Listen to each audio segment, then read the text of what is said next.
Greetings, Acolyte, and welcome back to the Ordo Grigio, the Emperor's secret society against the enemy that is unpainted models. Today we're painting more Imperial Guard with my keep it simple approach.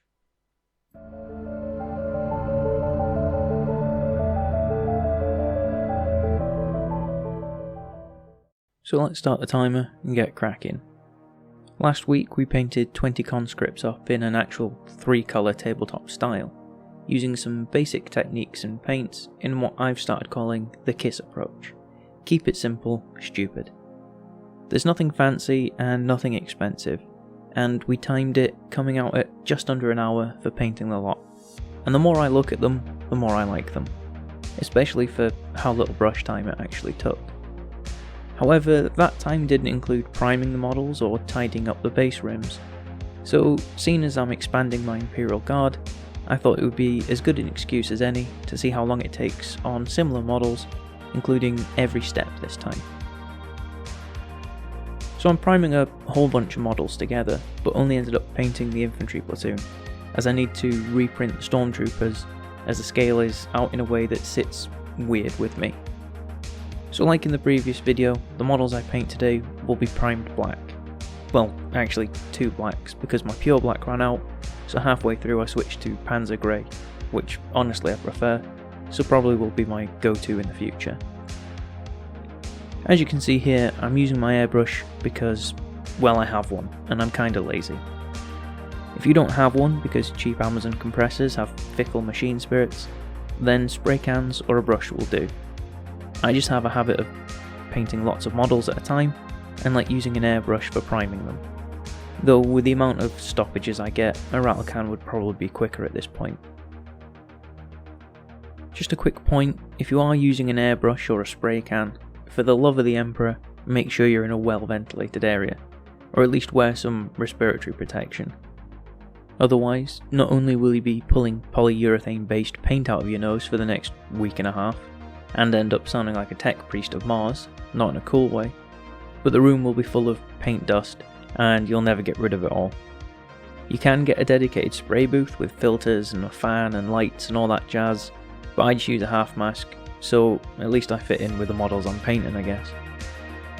Regardless of the method you use to prime the models, the main thing we're looking for is a nice even coat of paint. Not so thick that it clogs up the details, but strong enough it gives the paint something to stick to. And as part of this method I'm working on, it will also be our shadow colour for all the deepest recesses, essentially combining the prime and a base coat in one application. I did also prime the stormtroopers with Vallejo Russian Green, which is included in the time, but yeah, they just look kind of small next to the 3D printed Krieg models. Also, as I got asked a few times in the last video, the conscripts I painted last time were generic trench fighters from Cults 3D, which I can't find anymore, so may have been taken down. These ones today are known as the Expendable Brigade. Both sets are amazing free STL packs, however these guys are taller than a 3rd edition Space Marine, which means they're actually taller than my Iron Warriors.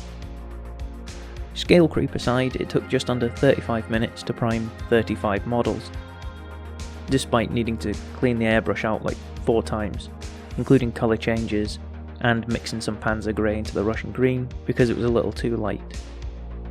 So with a spray can or 2, it probably would have been closer to the 30-minute mark, which leaves us with these guys on the painting table, where you'll probably see why I ditched the stormtroopers and want to reprint them. We're using 2 of the same 3 colours for our troops this week, with gunmetal and uniform grey, but mixing up the brown with oak brown instead of leather brown, as I wanted to change the scheme a little and also have a slightly warmer brown. I had left the models overnight to dry out fully, so the counter reset. Get on with it! Yes, get on with it! Okay, start the timer. Step 1. Drybrush. Now the conscripts last time were industrial workers in their regular gear, with a few military add-ons. But these guys are the actual rank and file troops of my Imperial Guard, or Astra Militarum, depending when you got into 40k or how pedantic you want to be. So whilst I basically use the same 3 colours, I'm switching the base and the accent colour around, so we're going to have grey cloaks. kinda giving off World War I, World War II German aesthetics, and just hoping it won't look like they're made of stone at the end, because black with grey dry brushing is how I paint my stone. I've placed the 2 infantry squads on movement trays because, in my head, this helps me lay them out and know where each model lives and should stop me missing anyone out. However, realistically, it probably does nothing to help me out and just makes moving them out the way a bit easier. I've gone for a mid to light grey here, so it stands out against the dark prime of the model, but it's not so much brighter that it makes it look like we just missed bits instead of applying a dry brush. This balance between contrast and complement with the colour is a key part of the first step of the KISS painting style, and is what helps tie the model together in a way that can be painted fast but still look pretty good.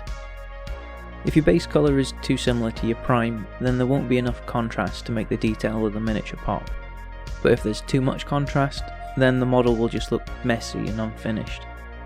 So picking out your base colour first is probably a good idea if you're wanting to paint models this way. For generally darker colours like the browns last week and the greys today, a black prime will do wonders and help with the shadow. But if you wanted to go with anything lighter, I'd probably prime the model in a dark desaturated version of that colour, like the Russian green I used on the stormtroopers. Though feel free to experiment with crazy combos like ice blue over Russian green or something. Well, actually, I might give that a go. Anyway, as I move through the models, you can probably see the differences in the prime, and where some of the models caught overspray of the green. While I was painting these, I did think it could add some cool variety to the models with them having different shadow tones. However, unless your face is maybe 6 inches from them, it's pretty hard to tell. Though it was a nice thought while it lasted, and saved me some time and paint experimenting with the colours. Though I do still want to try the military green ice blue combo. Tyranids? Focus. All in all, the initial dry brush set takes around 17 minutes to get done, and I'm so pleased with how quick it is. I play with the focus on the camera to show them off a bit. They're a little bit ghosty and a little bit stony, but you can see the details from a distance, and tabletop distance is what this method's all about. Step 2. Accent. For the next step, we take the oak brown and apply this as an accent colour. This means picking out a few small details across the model and painting them an appropriate and quite a contrasting colour. Where the grey uniform is desaturated and unnatural, the oak brown is warm and a natural tone, like a rich leather or half a melted chocolate bar you found in your pocket. The idea is to use it on a few surfaces, but not too many, adding visual interest to the model, but not taking up too much time per model. KISS is about painting units or armies for tabletop wargames, not spending countless hours perfecting each brushstroke and producing a single high quality miniature over the course of a week. This platoon, for instance, was painted in 2 sittings, one for priming, one for painting. That's it. 2 evenings after work, so you could prime models on a Thursday and have the unit on a tabletop Saturday without burning yourself out. For these, I think I was on the upper edge of how much to apply the accent colour to, adding backpacks, pouches, the shovel case, knife scabbards.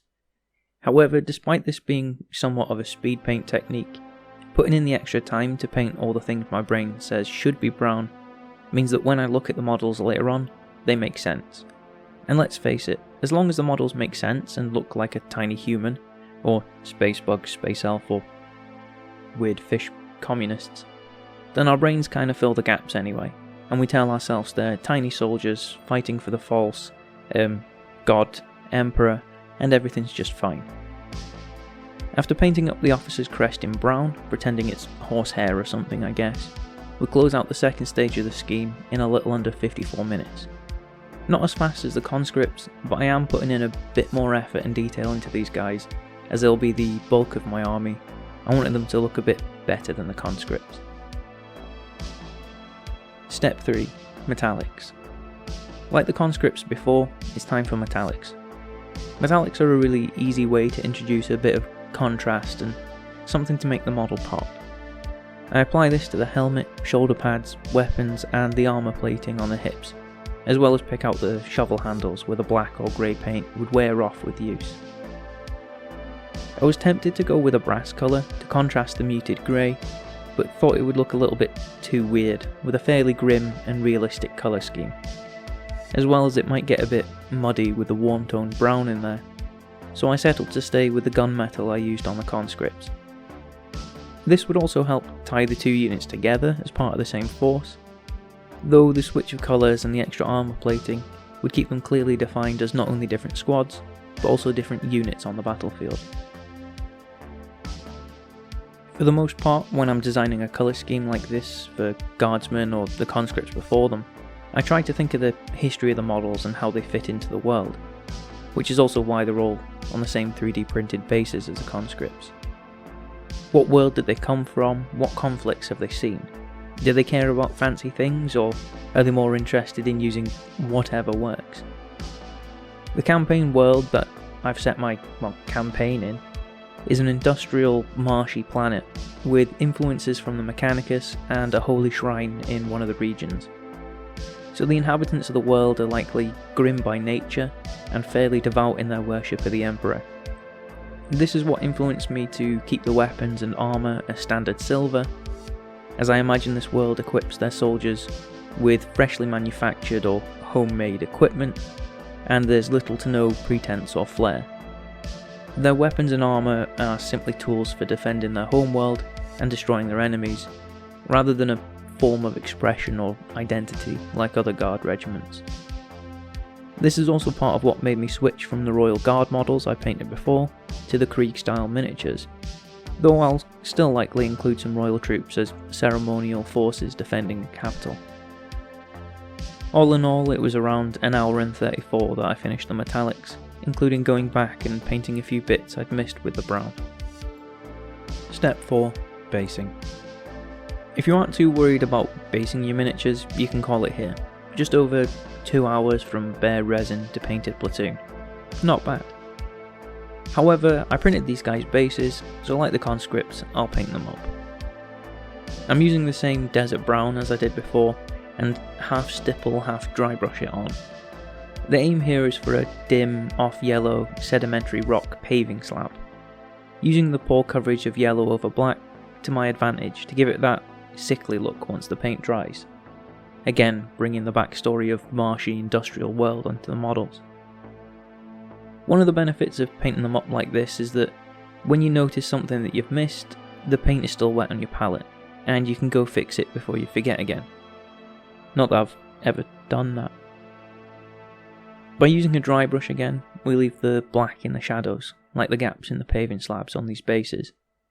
And we also don't really have to worry too much about catching the model's feet. As long as it's not too harsh, it just looks like weathering, and actually helps tie the model into the base and the environment. It's always a little weird seeing models on marshy, muddy bases, yet their boots are shiny and clean. Soldiering and staying clean don't necessarily go hand in hand. A final touch-up of the officer's boot, and at 1:48:30-ish, the initial colour is done, and all that's left is to tidy the rim with matte black, another optional item.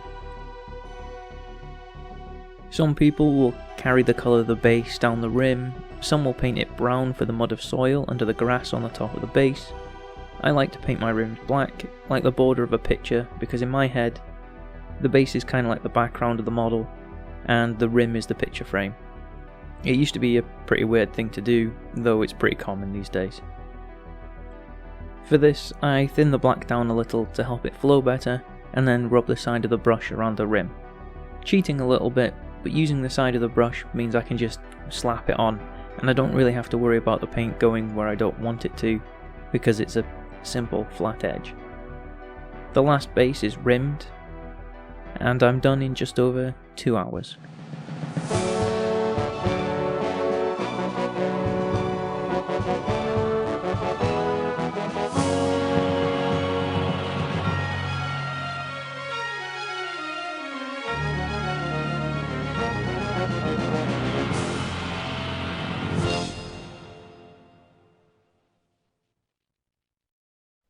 So there we go. Kiss Guardsmen. The painting method, that's not an instruction. In just over 2.5 hours, we've gone from bare resin models to primed to painted, which is still around 6 minutes a model, and they're looking pretty good. Definitely better than the Conscripts, and I think worth the extra effort.